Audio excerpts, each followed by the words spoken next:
നിങ്ങളുടെ ജീവിതം മാറ്റാൻ ഒരു വർഷം വേണമെന്നില്ല, മേ ബി 30 ദിവസം മതി. പക്ഷെ അടുത്ത 30 ദിവസം നീ എന്താണ് ചെയ്യുന്നത് എന്നതാണ് ചോദ്യം. ലുക്ക്, നമുക്ക് എല്ലാവർക്കും ലൈഫിൽ ഇടയ്ക്ക് ഒരു ഫീലിംഗ് വരും, ഐ ആം സ്റ്റക്ക്. ദിവസങ്ങൾ പോകുന്നുണ്ട്, സ്ക്രോളിംഗ് നടക്കുന്നുണ്ട്, പക്ഷെ എവിടെയും ഒരു പ്രോഗ്രസ് ഇല്ല.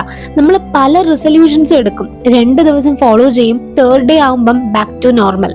കാരണം നമ്മൾ പെട്ടെന്ന് ജീവിതം മൊത്തം മാറ്റാൻ നോക്കുകയാണ്. That doesn't work. അപ്പം നിങ്ങളൊരു 30 ദിവസം എനിക്ക് വേണ്ടി തരൂ. ഒപ്പം 5 സിമ്പിൾ നോൺ നെഗോഷ്യബിൾ റൂൾസ് കൂടെ നിങ്ങൾ ഫോളോ ചെയ്യും. നമുക്ക് നോക്കാം.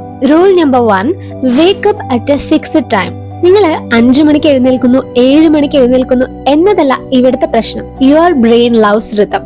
ദിവസവും ഓരോ സമയത്ത് എഴുന്നേൽക്കുമ്പോൾ ബോഡി ക്ലോക്ക് കൺഫ്യൂസ് ആവും. ദിവസം മുഴുവൻ ഒരു ബ്രെയിൻ ഫോഗ് ഉണ്ടാവും. സ്ഥിരതയില്ലാത്ത വേക്കപ്പ് ടൈം നിന്റെ എനർജി ലെവൽസ് ദിവസവും ക്രാഷ് ചെയ്യും. സോ നിങ്ങളോട് 5 മണിക്ക് എഴുന്നേൽക്കണം, 4 മണിക്ക് എഴുന്നേൽക്കണം എന്നല്ല പറയുന്നത്. നിങ്ങൾ എഴുന്നേൽക്കുന്നത് 6:30 7 മണിക്കാണെന്നുണ്ടെങ്കിലും ആ ഒരു ടൈമിൽ ഡെയിലി എഴുന്നേൽക്കുക. ഈവൻ വീക്കെൻഡ് ആയാലും നിങ്ങൾ ആ ഒരു സമയത്ത് എഴുന്നേൽക്കുന്നത് മാൻഡേറ്ററി ആയിരിക്കണം. Rule number 2, first 30 minute zero phone screen. രാവിലെ കണ്ണ് തുറക്കുമ്പോൾ തന്നെ ഇൻസ്റ്റഗ്രാം അല്ലെങ്കിൽ വാട്സ്ആപ്പ് നോക്കുമ്പോൾ നിങ്ങൾ ലോകത്തിന്റെ പ്രശ്നങ്ങൾ നിങ്ങളുടെ തലയിലേക്ക് വലിച്ചിടുകയാണ്. You are reacting, not responding. രാവിലെ തന്നെ കിട്ടുന്ന ചീപ്പ് ഡോപ്പമിൻ റഷ് നിന്റെ അറ്റൻഷൻ സ്പാൻ അന്ന് മുഴുവൻ നശിപ്പിക്കും. ഫോക്കസ് ആവശ്യമുള്ള കാര്യങ്ങൾ ചെയ്യാൻ നിങ്ങൾക്ക് മടി തോന്നും. സോ ഫോണ് ബെഡിന്റെ അടുത്തല്ല, കുറച്ച് ദൂരെ വെക്കുക. നിങ്ങൾ എഴുന്നേറ്റതുള്ള ആദ്യത്തെ 30 minute drink water, open your window, look at the sunlight, wash your face, let your brain boot up naturally. Rule number 3, 30 minutes of movement.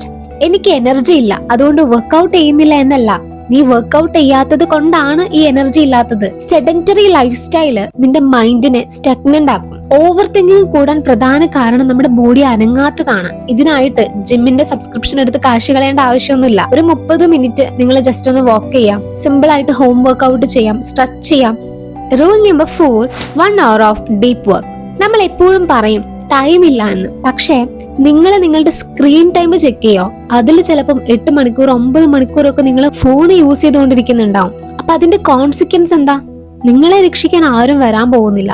നിന്റെ സ്കിൽ സെറ്റ് അപ്ഗ്രേഡ് ചെയ്തില്ലെങ്കിൽ 5 വർഷം കഴിഞ്ഞു നീ ഇതേ സ്റ്റേജിൽ തന്നെയാണ് നിൽക്കാൻ പോകുന്നത്. സോ ദിവസവും നിങ്ങൾ ഒരു 60 minute phone do not disturb മോഡിൽ വെക്കുക. ഒരു സ്കില്ല് പഠിക്കാം, അത് കോഡിംഗ് ആവാം, എഡിറ്റിംഗ് ആവാം, റൈറ്റിംഗ് ആവാം, എന്തെങ്കിലും. അല്ലെങ്കിൽ പെൻഡിങ് ആയിട്ടുള്ള പ്രധാനപ്പെട്ട ഒരു വർക്ക് തീർക്കുക. 0 distractions for 60 straight minutes. Rule number 5, 10 minute night reflection. Measure ചെയ്യാത്തതൊന്നും മാനേജ് ചെയ്യാൻ കഴിയില്ല. ദിവസം എങ്ങനെ പോയി എന്ന് ചിന്തിക്കാതെ ഉറങ്ങാൻ പോയി കഴിഞ്ഞാൽ നാളെയും അതേ തെറ്റുകൾ നമ്മൾ റിപ്പീറ്റ് ചെയ്യും. അവയർനെസ് ഇല്ലെങ്കിൽ സെൽഫ് ഇംപ്രൂവ്മെന്റ് എന്നത് വെറും ഒരു ഇല്യൂഷൻ ആയിട്ട് മാറും. സോ നിങ്ങൾ ഒരു നോട്ട്ബുക്ക് എടുക്കുക, ജസ്റ്റ് റൈറ്റ് 3 സിമ്പിൾ തിങ്സ്. ഇന്ന് ഞാൻ നന്നായിട്ട് ചെയ്ത ഒരു കാര്യം, നാളെ മാറ്റേണ്ട ഒരു കാര്യം, നാളെ ഞാൻ തീർക്കേണ്ട ടോപ്പ് 3 പ്രയോറിറ്റി ടാസ്ക്. ഈ 5 കാര്യങ്ങൾ കേൾക്കുമ്പോൾ വളരെ സിമ്പിൾ ആയിട്ട് തോന്നും. But remember, simple doesn't mean easy. ആദ്യത്തെ 5 ദിവസം എക്സൈറ്റിംഗ് ആയിരിക്കും. 10ാമത്തെ ദിവസം ആകുമ്പോഴേക്കും ഒരു ബോറടി ഒക്കെ വരും. 15ാമത്തെ ദിവസം നിങ്ങൾക്ക് ഇത് ഇട്ടിട്ട് പോകാൻ തോന്നും. But pushing through that resistance is where the real change happen. കമന്റ്സിൽ വെറുതെ ഐ ആം ഇൻ എന്നൊന്നും ടൈപ്പ് ചെയ്യണ്ട. Just take a notebook, write day 1 and start today.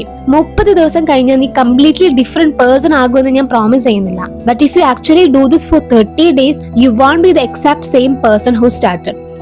Go, take the first step. See you in 30 days.